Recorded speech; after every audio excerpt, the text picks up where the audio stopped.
There is a lot of discussion about how books should be labeled based on their content. Are they for adults, or new adults? Who is a young adult or a new adult?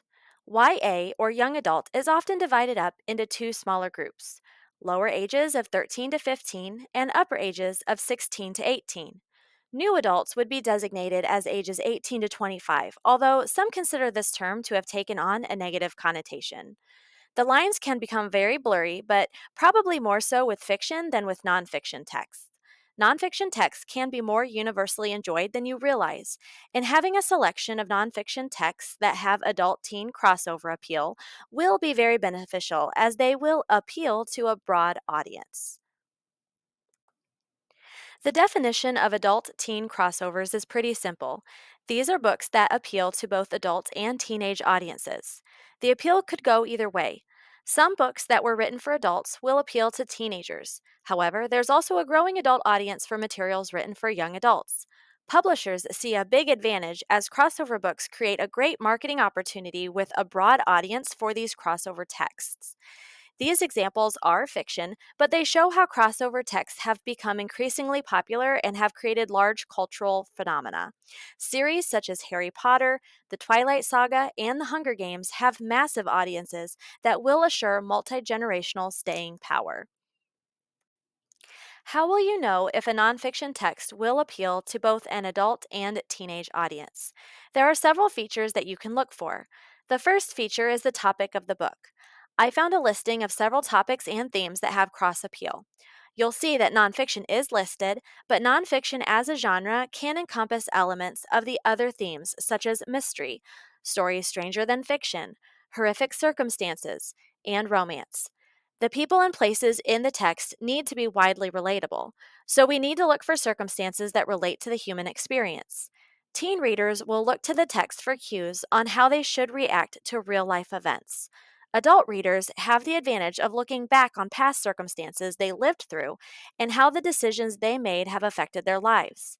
But there are situations that all of us have lived through or will live through at some point in time. These are the types of themes that will be broadly relatable. The third feature is an engaging structure and writing style. In her article, What Makes a Good Nonfiction Adaptation, Betty Carter discusses nonfiction written for adults that have been adapted for young readers. While she didn't directly address adult teen crossover texts, several ideas she poses can be applied here as well. Good young reader editions don't dumb down the text. Instead, they may be reworked by reducing the length or eliminating complicated history or adding necessary background information needed for comprehension. In other words, the adult nonfiction texts we select need to be structured in a way that is not complicated and possibly narrower in scope. The last feature I'd like to point out is that of a lasting impact. I already mentioned this on the previous slide while listing fiction phenoms that have created entire cultural moments. Look for texts that are on timely topics. There are a lot of big moments happening culturally that will shape the years to come. Topics that make a lasting impact across generations will have that mass appeal you're looking for. As an example text, I chose to look at The Devil in the White City: Murder, Magic, and Madness at the Fair That Changed America by Eric Larson. Full disclosure, I read this book in April of 2024 via audiobook. The book is about the 1893 World's Fair in Chicago, Illinois. Larson tells two stories: that of the architect who helped design the fair, and also of Holmes, a murderer who used the fair as the backdrop for his killing. I originally had chosen to read this book because I have a fascination with true crime, and the story of H. Holmes is so insane to me. So that storyline is what drew me to the book, and I thought, based on the title, that Larson was considering H. Holmes the devil of the story. If we go through the four features of adult teen crossover books I listed on the last slide, we see why this book is considered a good example. The topic of the book is appealing to both adults and teens. We have murder, magic, and mystery, as Larson says in the subtitle. The setting of the story is centered around the World's Fair in Chicago, which was a hugely significant event in that time period for culture and innovation.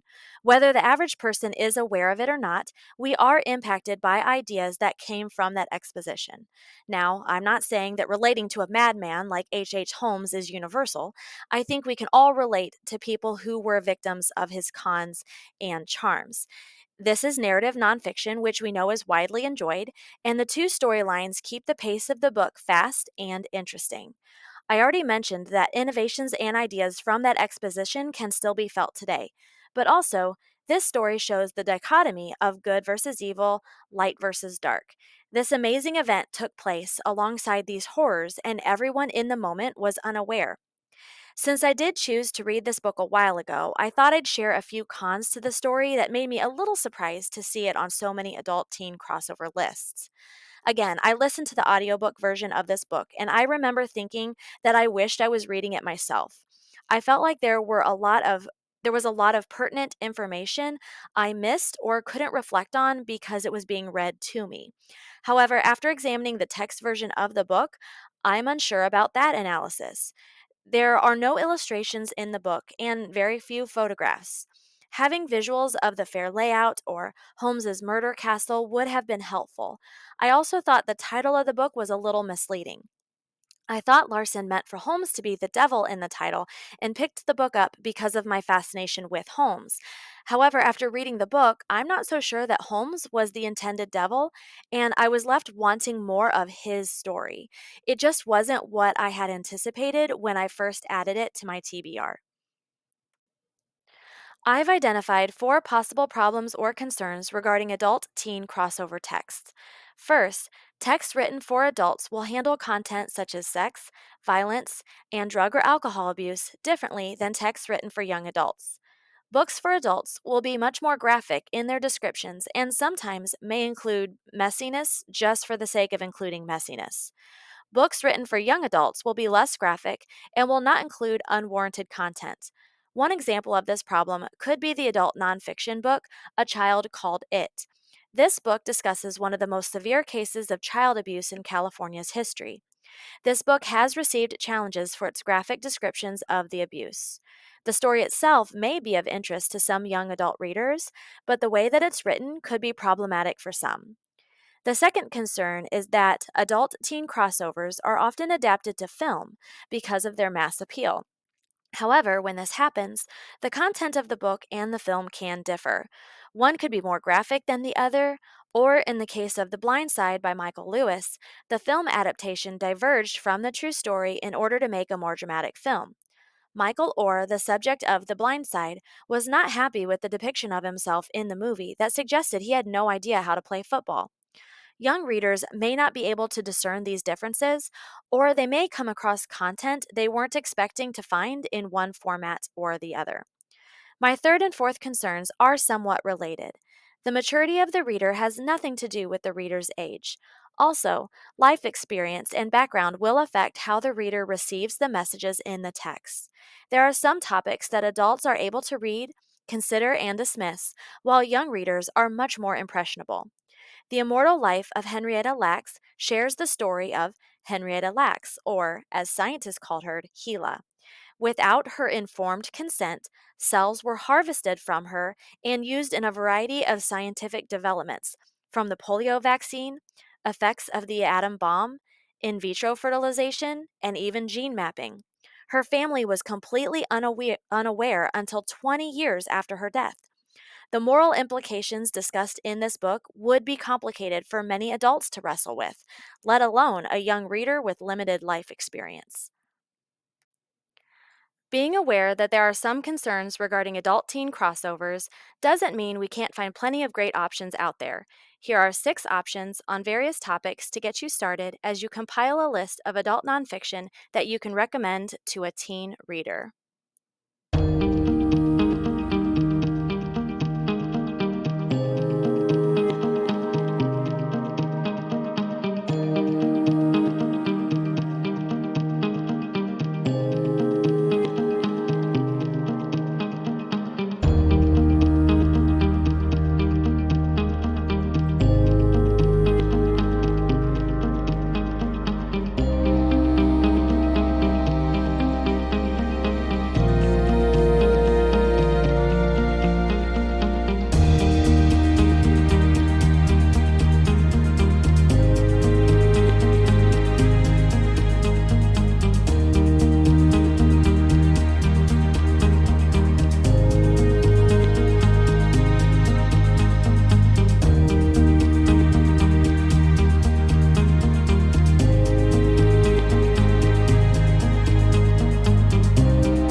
As you think about what crossover books you'd like to recommend, remember to think about the text's universal appeal.